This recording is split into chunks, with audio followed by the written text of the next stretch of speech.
యూట్యూబ్లో how to make a slime అని కొట్టి చూస్తున్నా. ఓ వీడియో ట్రై చేసి పౌడర్ బాగా వేసి గమ్ వేసి మొత్తం ట్రై చేసి యూనిఫామ్ పాడైపోయింది. అంటే అప్పుడు స్కూల్ యూనిఫామ్తోనే ఉన్నా, స్కూల్ నుండి రాగానే మొత్తం పాడైపోయింది. అప్పుడు ఫ్లాష్ బ్యాక్ చూపిస్తాను చూడండి. అరే స్లైమ్ ఎలా తయారు చేయాలో చూద్దాం. ఇంతేనా, ఈజీ. అమ్మో యూనిఫామ్ మీద మరకలు అంటిపోయి.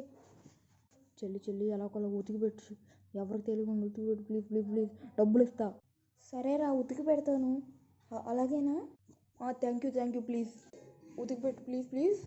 రే పౌడర్ టిన్ ఎవరు అవగొట్టారు చెప్పండి. నేను కాదమ్మా. అమ్మ అన్నయ్య, అమ్మ నేను చూశాను. నువ్వా? నిన్ను